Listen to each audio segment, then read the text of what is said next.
dándonos nuevamente la bienvenida a nuestro curso y acudiendo siempre a nuestro libro base, que es el que nos orienta en cuanto a los diversos puntos a analizar con respecto al mismo programa de estudios. El día de hoy vamos a ver este libro en su parte 4, que se refiere al dominio espacial de los estados. Dominio espacial de los estados, y ahí nos hace referencia a lo que son los límites, a lo que son las fronteras, a la división de los límites, como aspectos importantes para entender el ejercicio de la soberanía y de la jurisdicción dentro del espacio que conforma un Estado. Cuando hablamos de espacio, hacemos referencia al aspecto puramente tanto territorial como espacial, así como marítimo, lacustre, lo relacionado a los ríos, que conforma el Estado y dentro del cual se va a determinar de qué manera ese Estado como tal va a hacer efectivo el ejercicio de su soberanía, va a dirigir las acciones en cuanto a reclamo por agresión o la posible afección a su integridad territorial, y entonces para todo ello es importante tener establecidos los límites que demarcan la jurisdicción de ese estado, o demarcan el ámbito espacial dentro del cual podrá ejercer su jurisdicción propia. Entonces, de acuerdo a eso, nos vamos a la página número 365 del libro, que se refiere a los límites y las fronteras. Y allí en ese,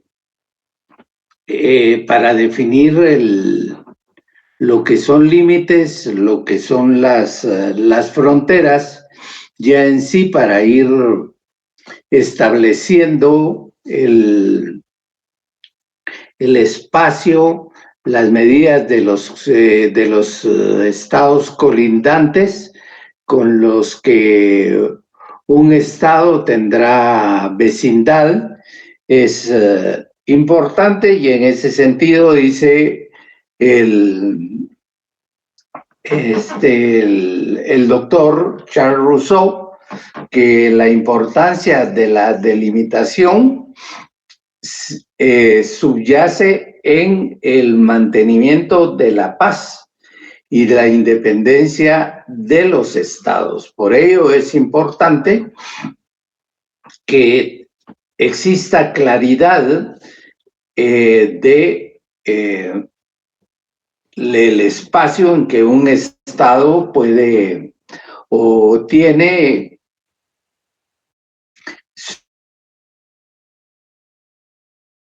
sus facultades para dictar normas y para reclamar su soberanía frente a otros estados. Y entonces, de acuerdo a eso,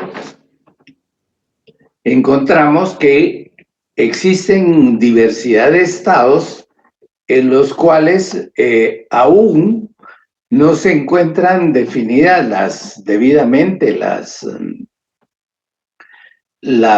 los límites que tratan de separarlos, o los límites que los separan de manera científica, y en ese sentido todavía entonces se encontrarán dentro de los órganos jurisdiccionales internacionales, o en las instancias internacionales, dirimiendo los conflictos o los diferendos que nazcan como resultado de ese impasse,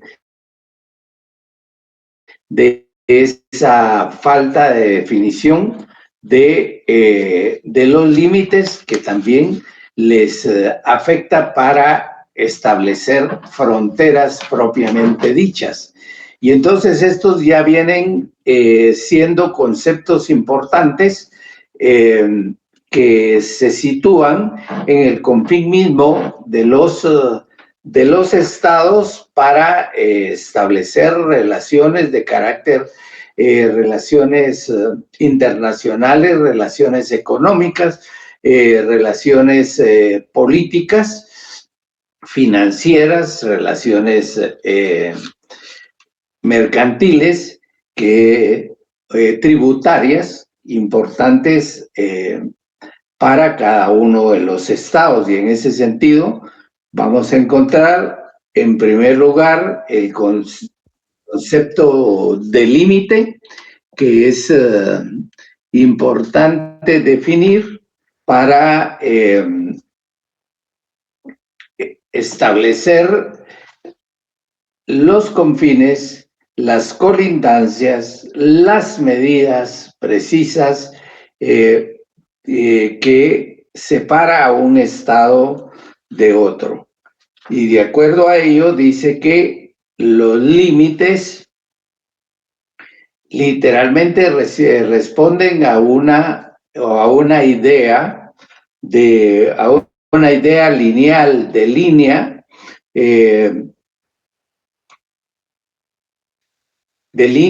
y esta línea viene a ser de carácter imaginario, que se trata hasta dónde se extiende la soberanía del Estado.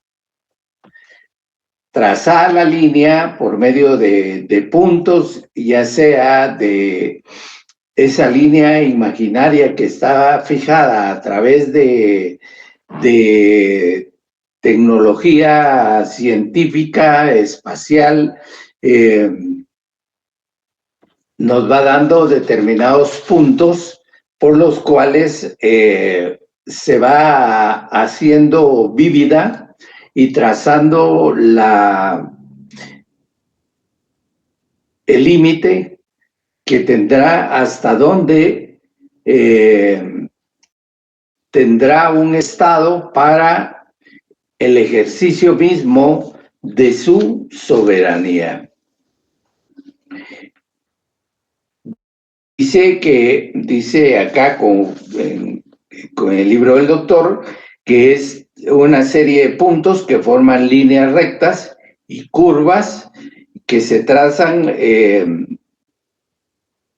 hasta donde se extiende el territorio, que es la superficie del Estado. Se trata pues de imaginación.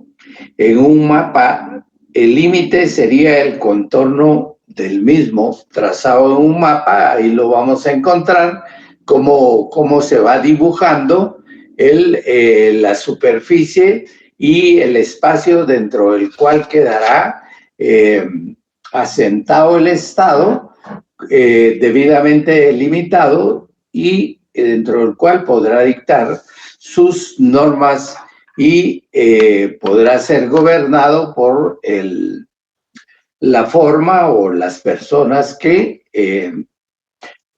la población así determine. Entonces, de acuerdo a eso, el límite no es más que la línea imaginaria que se traza para, a nivel de la superficie del Estado, para definir los puntos y los estados con los cuales quedará colindante. Y esto lo va refiriendo de manera específica a el territorio propiamente. Luego, el otro concepto que es importante dentro de esta definición del espacio es la frontera. Que la frontera viene a ser algo más tangible, algo más vivido, con más movimiento, a través de infraestructuras mismas en las cuales los estados fijarán inclusive algunas instituciones que serán importantes para el control y el paso libre de las personas que vienen de un estado hacia otro, manejando el tránsito de personas, de mercaderías, de cabotaje de equipo, que será controlado en alguna medida por los mismos estados a través de sus instituciones competentes. ¿Cuáles serían aquellas instituciones competentes? Aquellas que lleven el control tanto tributario como del paso de las mercancías a través de, por ejemplo, estaríamos hablando de la existencia de la Superintendencia de Administración Tributaria por medio de su Intendencia de Aduanas, que estaría presente en esas fronteras. O, por otro lado, para el control de personas, estaría estaría migración a través de su misma dirección, que estaría, y sus delegaciones, que estarían cumpliendo la función de el control de personas que pasan por esa frontera.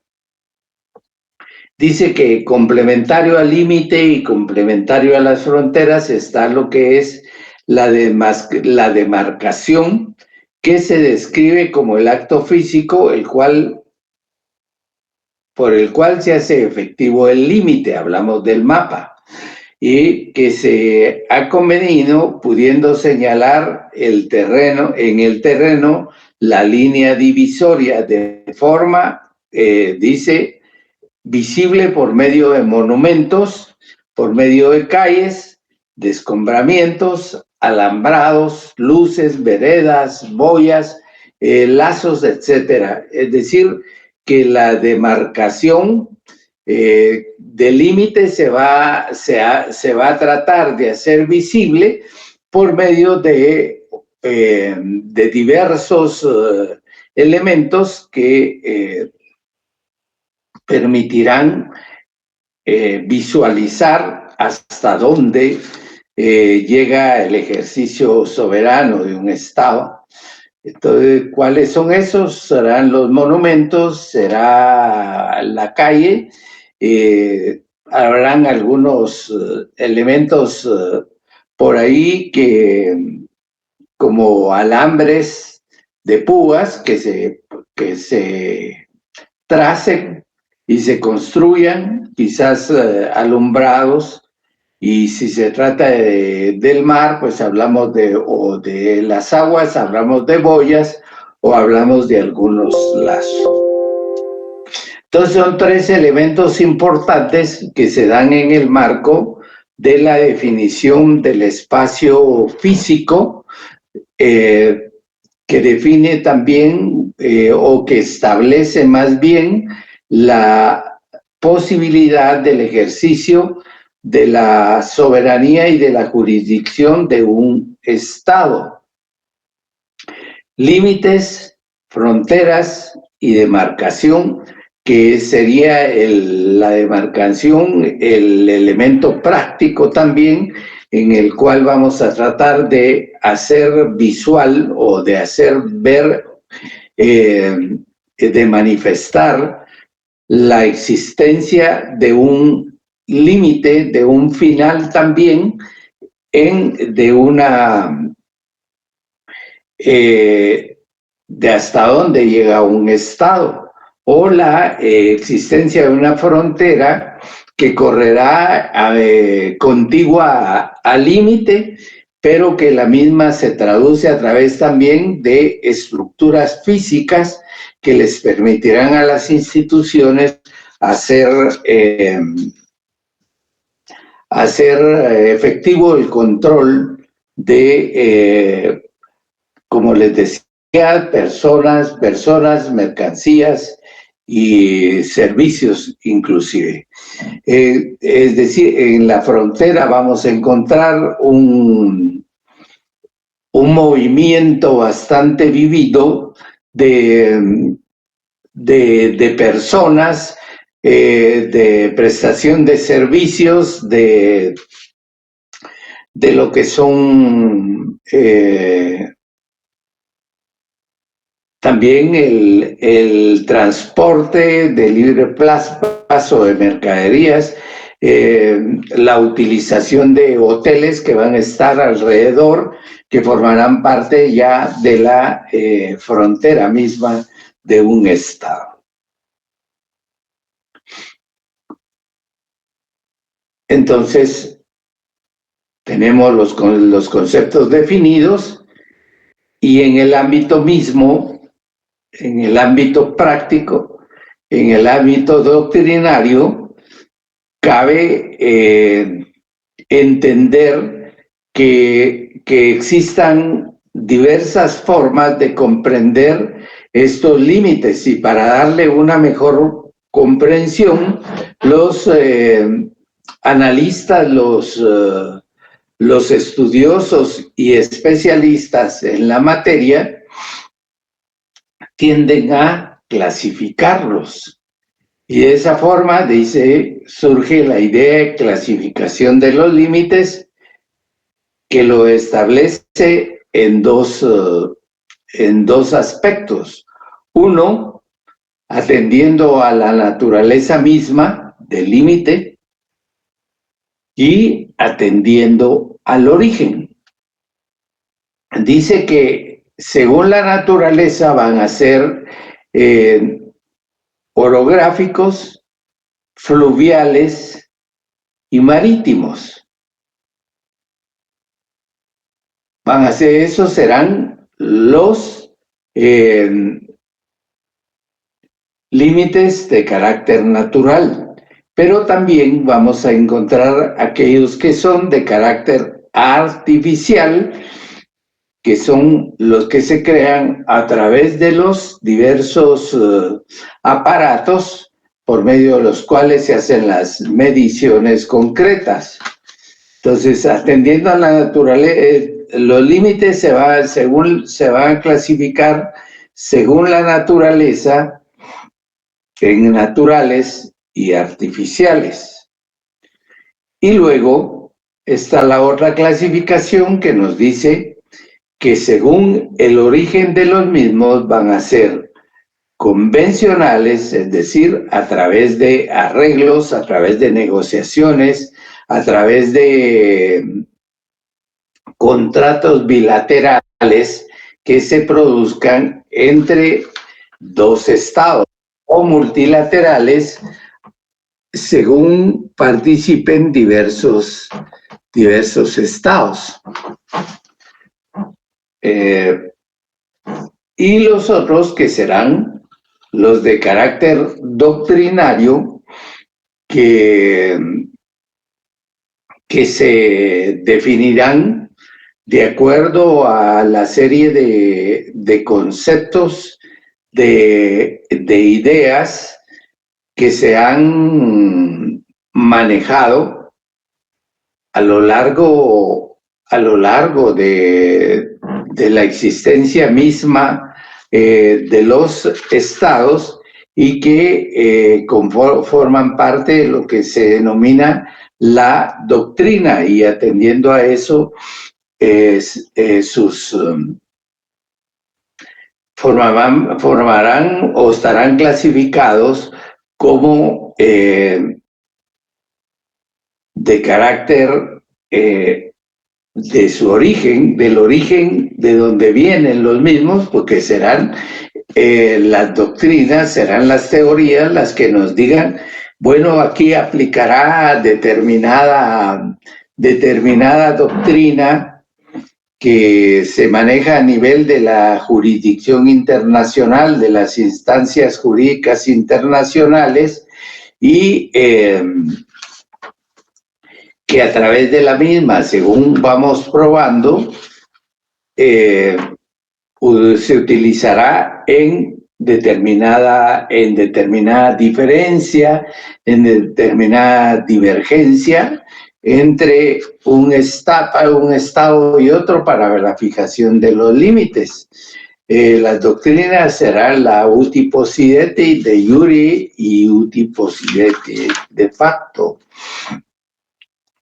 De esa forma, entonces, tendremos que los límites serán, según la naturaleza, que puede dividirlos en dos, naturales y artificiales.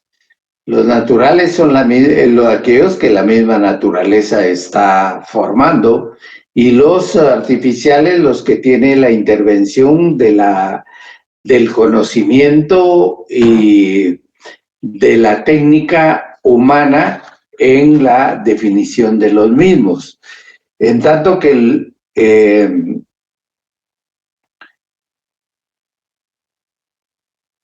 los límites, dice que serán naturales, se llama así porque coinciden con determinados o son determinados por accidentes geográficos, es decir, son obra de la naturaleza, y se llaman arcifinios. Arcifinos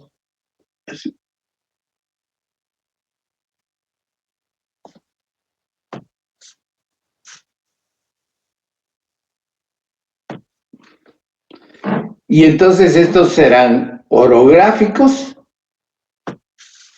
que se refiere a los accidentes terrestres, y para el efecto existen 3 criterios, dice el doctor acá.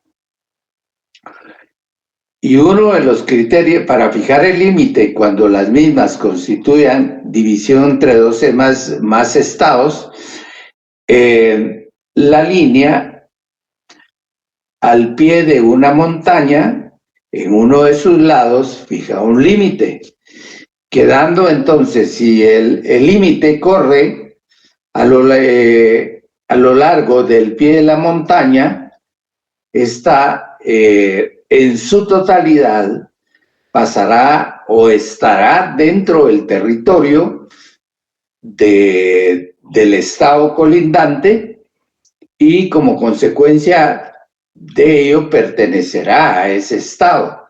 Y el otro límite y el otro estado fijará su límite al pie de la misma, estando hasta ahí su confín. Luego, la otra es la línea que pasa en la cumbre más alta. Por ejemplo, hablamos de cumbres, hablamos de montañas, hablamos también de cerros que pueden formar parte de un lindero, de un límite entre 2 estados. Y entonces la línea para el efecto se fija en la parte más alta de la cumbre determinada, los Himalayas, en la parte baja que pertenece totalmente a la India. También hablamos de los Andes entre Argentina y Chile, y de esa manera se va fijando el lugar de la fijación del límite. Ahí no encontramos fronteras, ahí lo único que encontramos es la línea divisoria en la que queda claro qué Estado, de qué forma ejerce su dominio el Estado sobre esa parte de su territorio. Los límites fluviales, ¿de qué manera hablamos de los ríos? Y en ese sentido también se dice que la línea media del río es la que fija el límite entre un estado y otro, dice. En la actualidad, dice el doctor, se procede con base en un convenio, o a falta de convenio se atiende así es navegable o no. En el caso que no sea navegable, simplemente se toma la línea media y ello constituye el límite. Si es navegable, entonces se toma el canal más profundo y se sigue su curso o se sigue el curso que siguen las naves de mayor calado. Es decir, aquellas que puedan, si el río es navegable y puedan surcar o navegar por esas aguas. Y ese sistema, dice, se conoce con el nombre de Talweg, que podemos describir como la línea más profunda que permite la navegación. Eso es en cuanto a los ríos.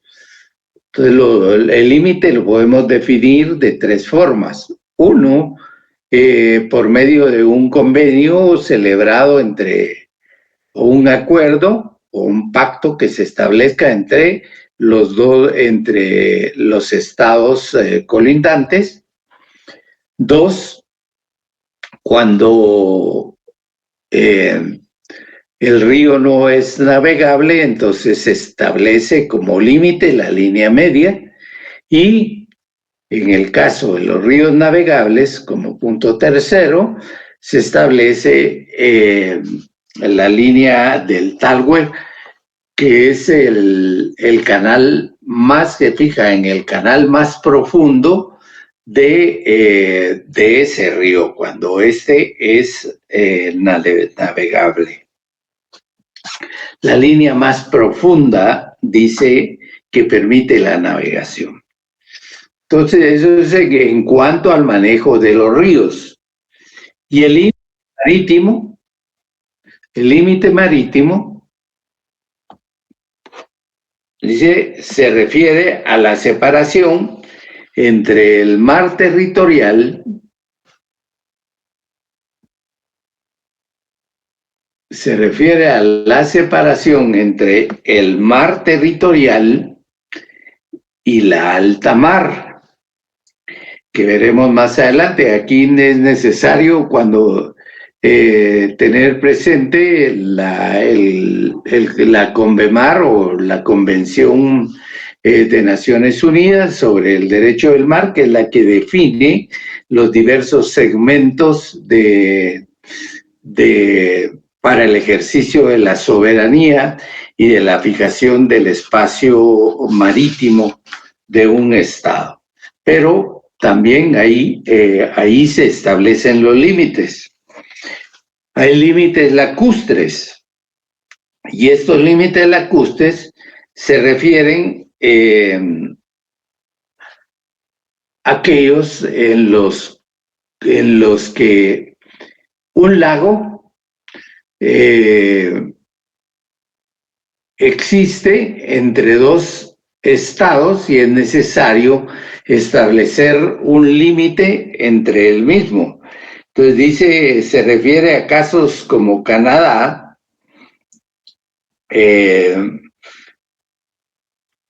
Canadá y Estados Unidos, Guatemala y El Salvador, que es con la laguna de Guija, que pertenece a El Salvador,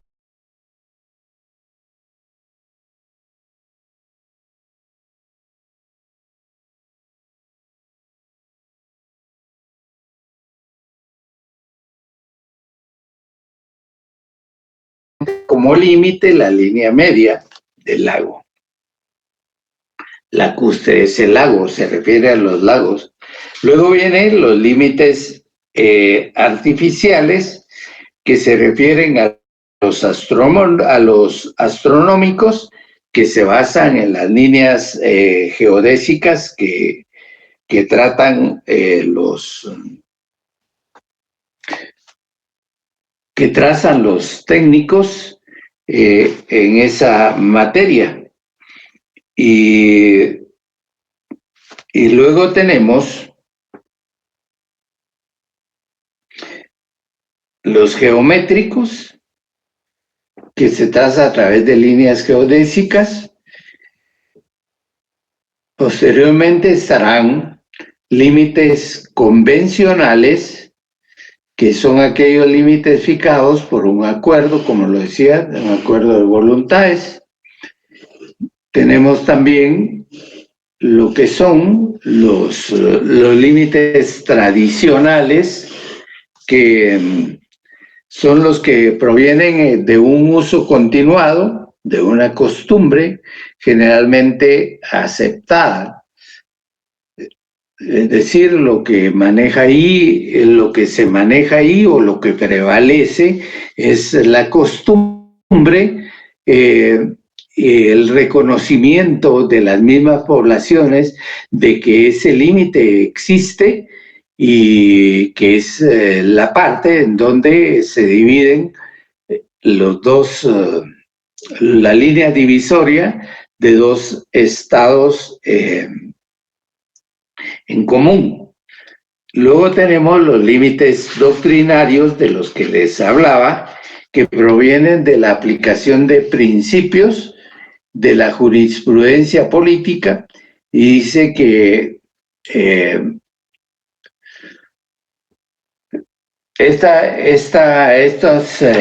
aquí destaca de manera fundamental lo que es la doctrina de la posesión,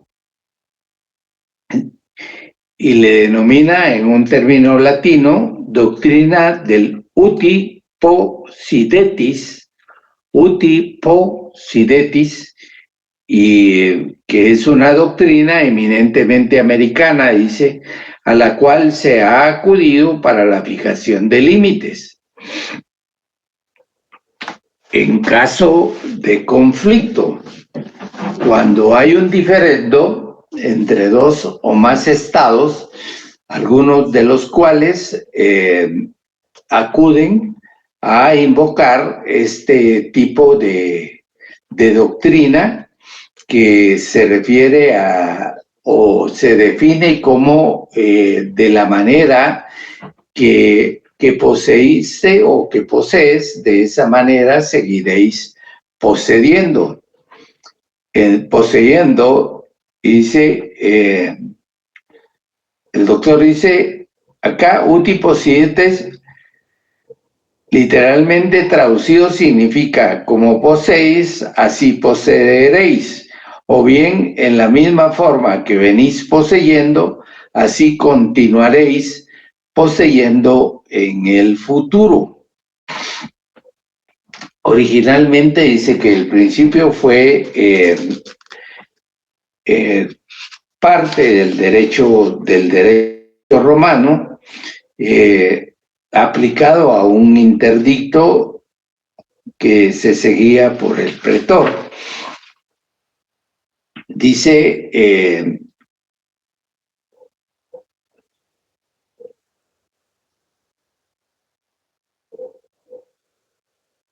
que se clasifica este principio doctrinario de fijación de límites, se clasifica en uti possidetis de iuris, es decir, en el derecho a poseer, conforme al derecho, toma como base la delimitación fijada en las cédulas reales y cualquier otro documento legal equivalente emanado del soberano. No puede aplicarse a las regiones que forman parte de la corona española y tampoco cuando los documentos legales son imprecisos en relación con regiones despobladas. El uti possidetis de facto es el otro. Uno es de derecho y el otro es de hecho. Y dice que toma como base la posesión efectiva y el control administrativo. La base jurídica no importa. Es decir, los antecedentes no importan, sino que lo que interviene es el control territorial sobre la base de una administración, un control administrativo. Dice, la base jurídica no importa siempre y cuando la posesión haya sido pacífica. Esta modalidad surgió debido a que en ciertos casos fue difícil proceder a la demarcación por la insuficiencia de documentos o la oscuridad y ambigüedad de los mismos. Tenemos entonces esta fijación de límites de carácter doctrinario basado en el principio y en la doctrina del concepto uti possidetis, que se clasifica en uti possidetis de hecho y uti possidetis de derecho. Una maneja el control administrativo y la otra los antecedentes, las bulas papales o todo aquello que haya sido dictado por el soberano. Tenemos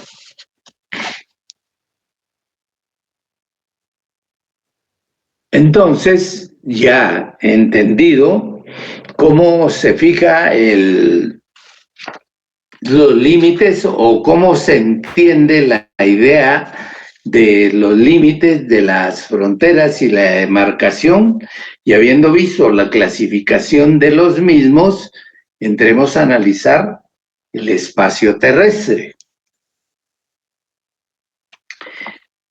Y aquí establece con relación al espacio terrestre, nos indica que abarca todo lo que es efectivamente superficie terrestre, extendiéndose a las islas, penínsulas, colonias y cualquier territorio de ultramar. Es decir, como las potencias extranjeras intervinieron y expandieron sus dominios hacia ultramar, espacios de ultramar, por ejemplo, en las islas del Caribe, en toda la América, en parte del África. Entonces, por eso entendemos que la metrópoli se encuentre en algún territorio europeo y que sus dominios también se extiendan a la ultramar. Por ejemplo,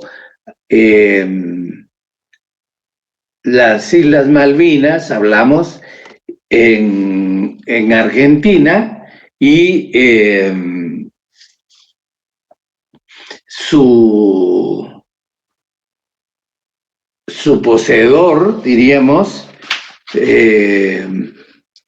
su colonia está en el Reino Unido, y así de diversos casos en los que extendieron sus tentáculos y sus dominios más allá de su espacio territorial. Y entonces dice que en una u otra forma esté supeditado a la madre patria. A veces el espacio terrestre puede estar separado. El espacio terrestre separado, como el caso de como fue el caso del antiguo Pakistán. La India y Pakistán, dos potencias en la actualidad nucleares, que se separaron sus territorios y conformaron sus propios estados, pero que aún tienen como algunos diferendos en cuanto a algunos espacios, como el de la Cachemira, que Pakistán alega que le pertenece, y la India, que es un espacio de dominio hindú o indio. Dice, también se extiende el territorio, en concepto de muchos autores, a lo que se conoce como la plataforma continental, que decíamos la vez pasada que la plataforma continental no es más que el desplazamiento de la Tierra en el mar, es decir, de forma submarina se extiende arriba del agua hasta que llega a un punto, a una quebrada que da una mayor profundidad. Pero eso sería en cuanto al derecho, el derecho marítimo.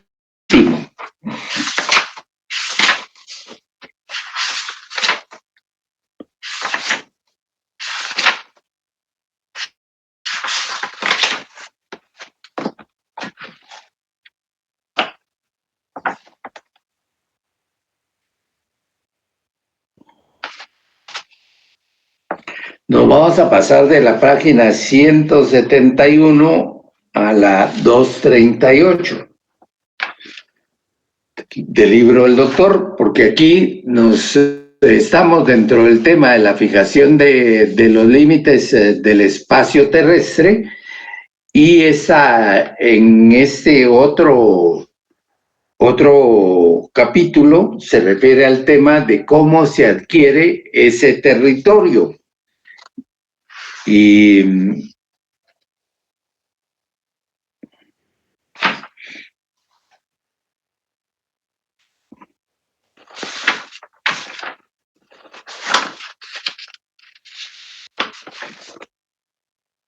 entonces, en esta página nos indica el profesor, el doctor,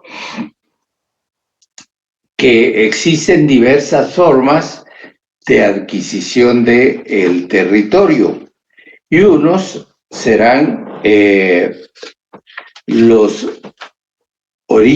las formas originarias de adquirir territorio, que es la que se hace por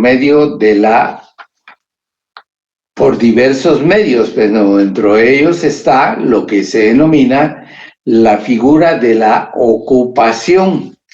Y la ocupación es el acto de apropiación con la intención de adquirir soberanía sobre un territorio que no se haya en tal momento sometido a la soberanía de otro estado, porque si no, prácticamente estaría violentando la integridad territorial como un principio fundamental y reconocido en la Carta de las Naciones Unidas, y eso estaría dando derecho a un reclamo por parte del Estado agredido para reivindicar nuevamente territorio. En tanto que la ocupación se va a realizar en lo que se denomina tierra de nadie, es decir, no hay ningún Estado que reclame sobre ese espacio territorial un dominio o un ejercicio de soberanía y ejercicio jurisdiccional que se vea afectado, que se vea quebrantado como resultado de las acciones del Estado ocupante. Entonces a eso se refiere la res nullius, terrenos que no pertenezcan a ninguna persona, a ningún Estado, que hayan sido abandonados también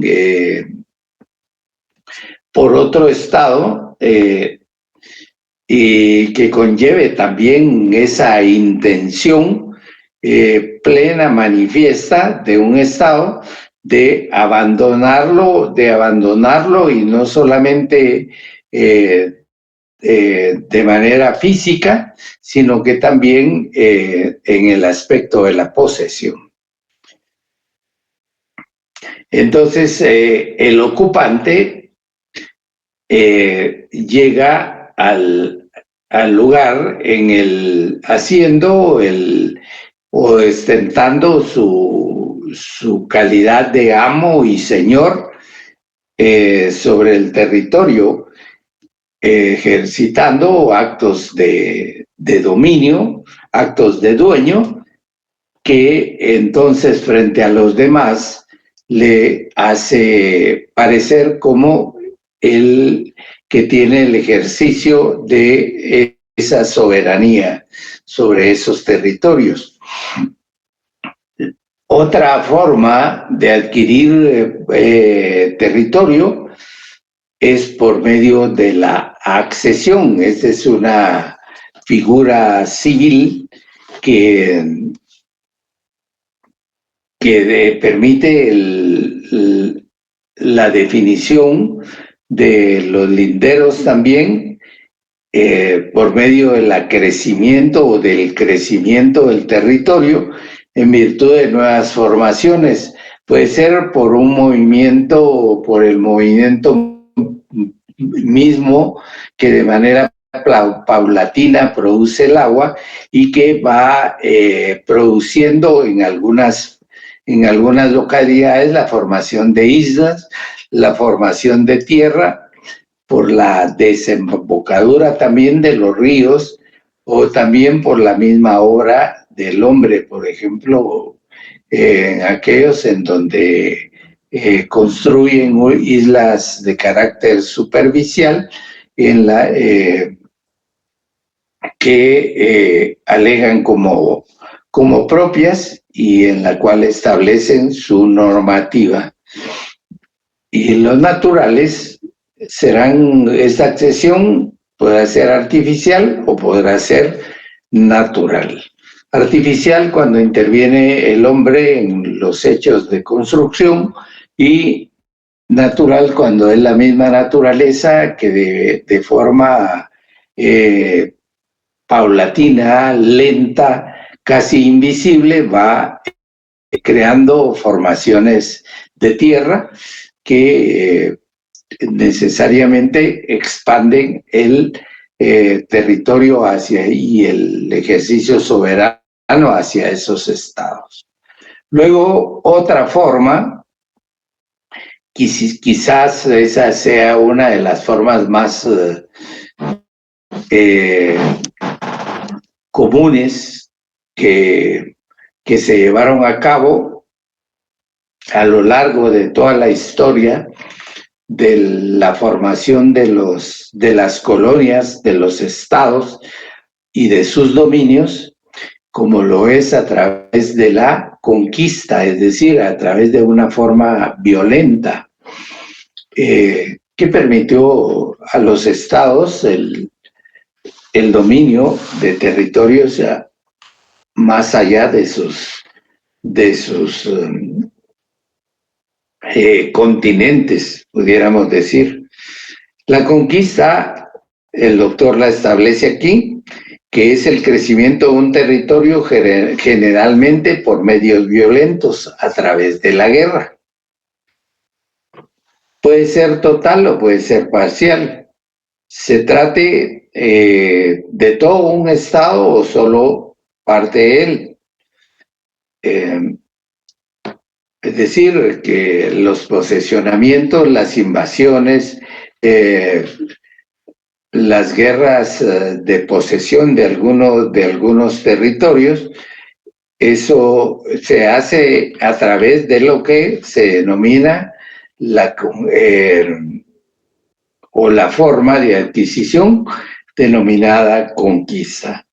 Luego tenemos que se da a través puede ser a través de la prescripción adquisitiva. Aquí hablamos de la adquisición del territorio por el uso continuo y pacífico de la soberanía sobre el terreno durante un tiempo necesario para crear la convicción común de que el estado de cosas presente concuerda con el orden internacional. Hay diversas formas, dice, de interrumpir esta prescripción por medio de las armas, por protestas, por reservas que se hagan en los tratados de carácter internacional. Y entonces también nos indica que la adquisición del territorio, además de formas originarias de adquisición, también existen otras formas a las que le denomina derivadas. Estas formas derivadas de la adquisición de un territorio, dentro de estas formas está la cesión, la adjudicación y la sucesión. La cesión como la transferencia de un territorio por un estado a otro estado, es decir, le cede la parte de ese territorio. Como ejemplos, dice Alaska, Florida, Texas, Nuevo México, Soconusco, Guatemala, México. Adjudicación, el territorio se adquiere en este caso por sentencia. La adjudicación me dio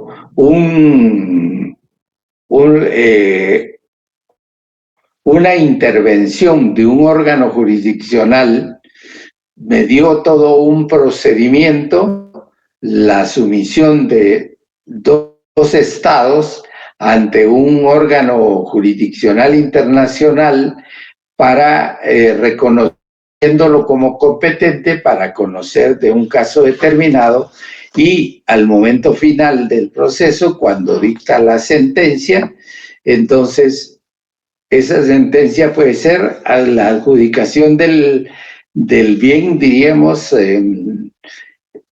o del territorio a favor de un estado determinado.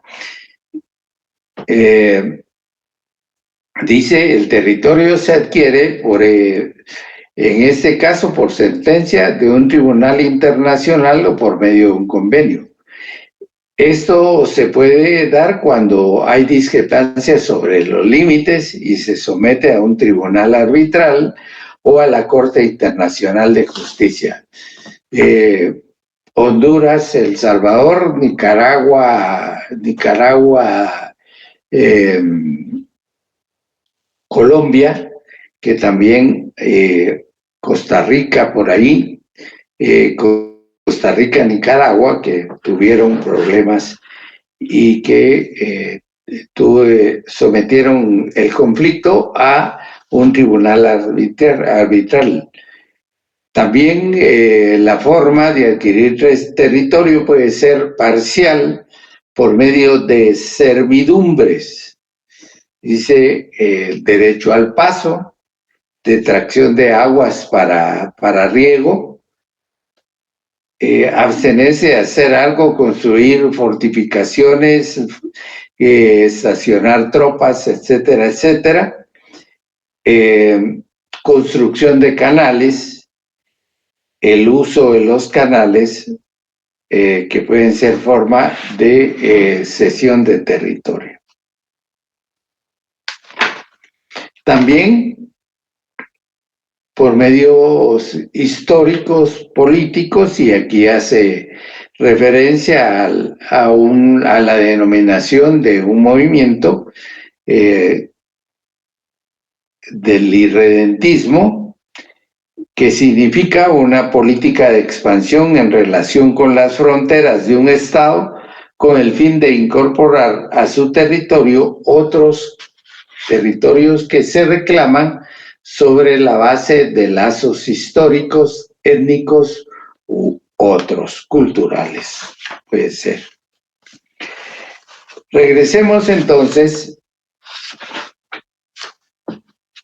a la fijación de límites en el espacio marítimo.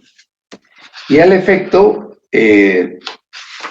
a lo largo de la historia misma, siempre se alegó el derecho de la libre navegación como un derecho humano que le permitiera a los navegantes surcar libremente por los mares sin que restricciones mayores de otros estados.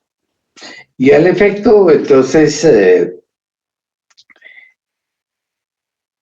como resultado de conflictos que se van produciendo dentro de los mismos estados con respecto a al uso y a la explotación de estos mares en la medida también en que se van dando cuenta que en el subsuelo marítimo existen grandes yacimientos con materiales estratégicos.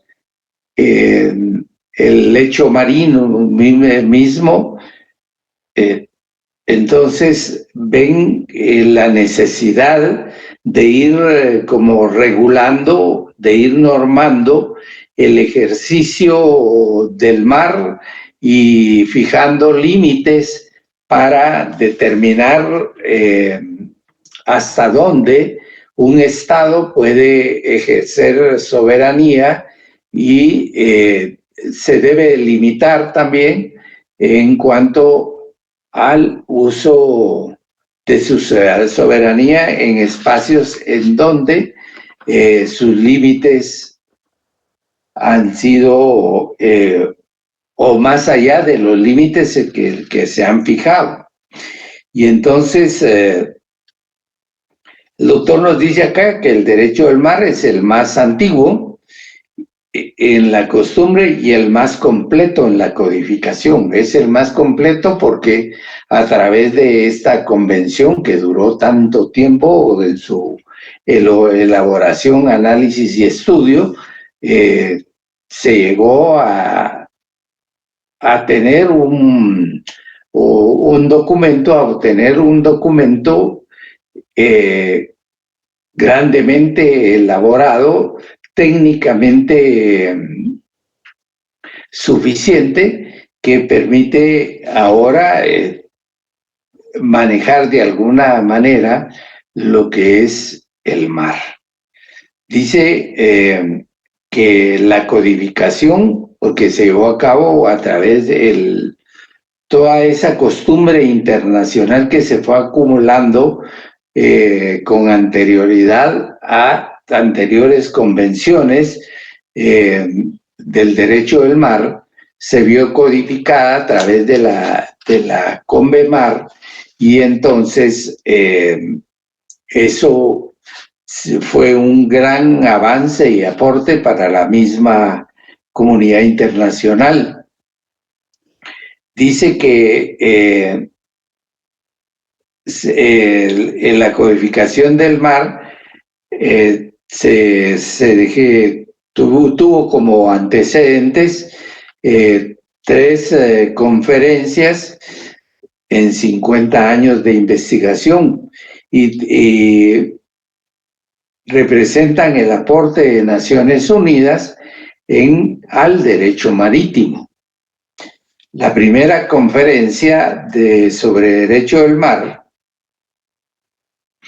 dice que culminó en el año 1958 con la aprobación de 4 convenios que durante más de 35 años representaron el derecho del mar vigente. Esos convenios fueron Convenio del Mar Territorial y la Zona Contigua, es el primero. Hay un convenio mar territorial, fijación de mar territorial y la zona contigua. Luego establecemos que en estos convenios ya van apareciendo conceptos que han sido respetados en la misma Convemar y para la denominación de los espacios del mar, que es mar territorial, zona contigua. Convenio sobre el alta mar es el otro. Convenio sobre la plataforma continental, el otro. Y el convenio sobre pesca y conservación de los recursos vivos en el alta mar. Guatemala ratificó 2 de dichos convenios, el referente a la alta mar y el de la plataforma continental. En la segunda conferencia que se lleva a cabo, se convocó, pero básicamente no hubo un mayor aporte. La tercera conferencia sobre derechos del mar se llevó a cabo en 1967 y en resolución de la Asamblea General número 2750 se decide que es necesario convocar una nueva conferencia, la tercera, sobre el derecho del mar, la que resolvería los problemas dejados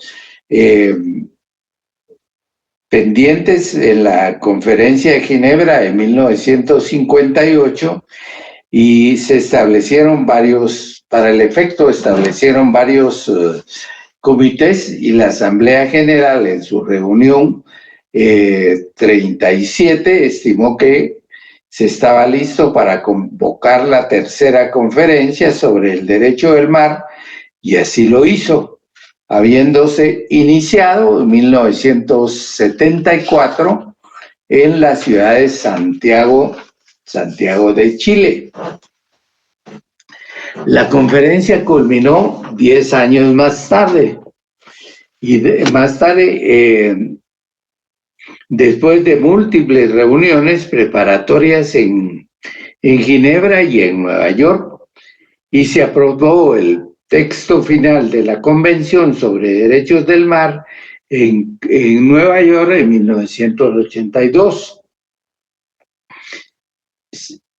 Y en esa reunión se acuerda por elección fijar la ciudad de Montego Bay en Jamaica para la firma de la convención que se llevó a cabo el 10 de diciembre de 1982. O sea que 3 meses después se firmó la Convención de las Naciones Unidas sobre el Derecho del Mar, que por sus siglas se le conoce como Convemar. Dice el doctor, la resalta acá como una de las convenciones multilaterales más complejas y más completas de la historia de los tratados. Firmaron en esa oportunidad 119 países y posteriormente se adhirieron otros, y Guatemala firmó el convenio en 1982 y lo ratificó en 1996. Esta convención que Guatemala suscribió y que ratificó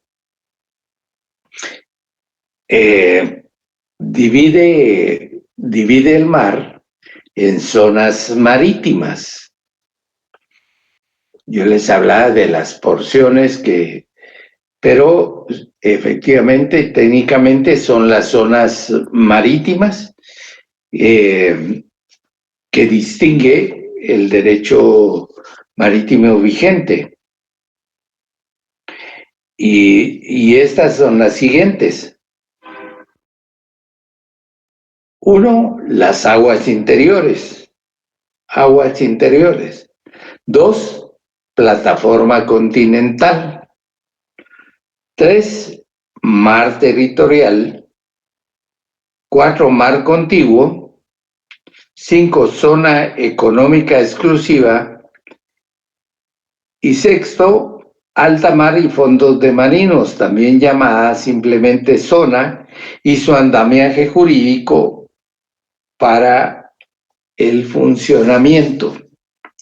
Entonces, se estudian de manera separada para ir entendiendo en qué consiste cada una de estas zonas, siendo la primera la que se refiere a las aguas interiores. La define como aquellas que constituyen todos los espacios acuíferos contenidos hacia dentro del territorio terrestre a partir de una línea base fijada para medir el mar. El mar territorial o zona del mar territorial jurídicamente se considera la tierra firme, las aguas interiores. Dice que esta base de medición es importante y la referencia fundamental se llama línea de base. Y la CONVEMAR estableció dos posibles líneas bases, una normal y la otra recta. La normal tomó como punto de referencia la baja mar a lo largo de la costa y sigue paralela a esta, respetando sus cortes, sus inflexiones y accidentes geográficos que se producen como resultado de las mismas islas que existen en ese espacio territorial.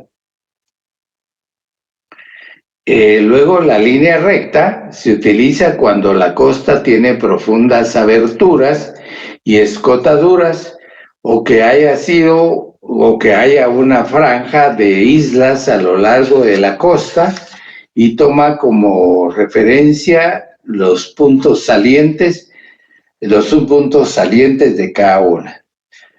Dice eso que sobre las aguas interiores el Estado ejerce plena soberanía sin restricción ni limitación, al igual que lo hace sobre el espacio terrestre. Este concepto de aguas interiores, que ya vimos que es la tierra firme, que ya vemos que está dentro del territorio del mar territorial, adentro de la superficie física territorial del Estado. También incluye dentro de su concepto dentro de su ideario lo que son los ríos, los estrechos, los puertos, los lagos, las radas, los canales, los golfos, las bahías, etcétera, etcétera, y jurídicamente se consideran como tierra firme sobre las cuales el Estado ejerce su dominio sin restricción ni limitación alguna. Hablemos de los ríos. Pueden ser ríos que cursen únicamente a lo largo y extensión del territorio nacional, pero que también puede, a la par de eso, de tipo de ríos que únicamente están dentro del territorio, existen aquellos ríos que atraviesan y traspasan el territorio nacional, y dentro de esos están aquellos ríos que se les denomina de carácter internacional, porque no solo abarcan o atraviesan uno, dos o más estados, sino que también son importantes para la vida económica y de transporte de esos mismos estados. Para la utilización también en aspectos de hidroeléctricas, de iluminación y de generación de electricidad, ¿no?, en favor de esos estados. Dice que los ríos, el régimen soberano y extensión de dicha soberanía varían según que los ríos sean fronterizos o sucesivos, les denomina. En los ríos fronterizos ya vimos antes cómo se trazan los límites, y el Estado ejerce plena soberanía sobre la parte que le corresponde. Y los ríos de cauce sucesivo son aquellos que desde su nacimiento hasta su desembocadura atraviesan diversos estados. Y aquí el doctor da ejemplos de ese tipo de ríos, como el Rin, el Danubio, el Oder, el Níger, el Nilo. Podríamos hablar del Motagua también, como río nuestro, del Usumacinta, de ríos también importantes como el Amazonas, el Paraná, que atraviesan diversos estados en la América del Sur, fundamentalmente en Colombia, Brasil. Y luego tenemos además de los ríos, tenemos lo que son los estrechos. Y los estrechos, dice, son vías navegables que comunican dos mares libres con un interior. El régimen jurídico de los estrechos tiene gran importancia desde el punto de vista del derecho internacional. Varían según que el estrecho comunique dos mares libres o un mar libre con otro interior. En el primer caso, los países ribereños pueden oponerse al paso de naves extranjeras de cualquier clase que sean. En el segundo pueden inhibirse. Generalmente, dice, los estrechos estrechos tienen poca anchura y de ahí también que los estados ribereños los consideren como parte de su territorio terrestre para fines de soberanía. Las limitaciones de paso atienden a la necesidad de transporte y el comercio. Los estrechos tienen de particular que son obra de la naturaleza. Y dentro de estos nos menciona los de Bering, el estrecho de Gibraltar, el estrecho de Magallanes, los daneses, los turcos, el Dardanelos y el Bósforo, y también han sido objeto de negociaciones bilaterales para determinar su régimen jurídico. Tenemos en la actualidad un estrecho que está cobrando bastante beligerancia y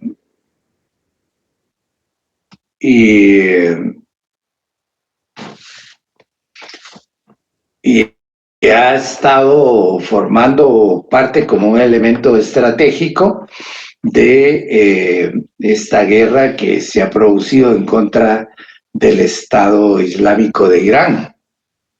Vemos cómo Irán lo ha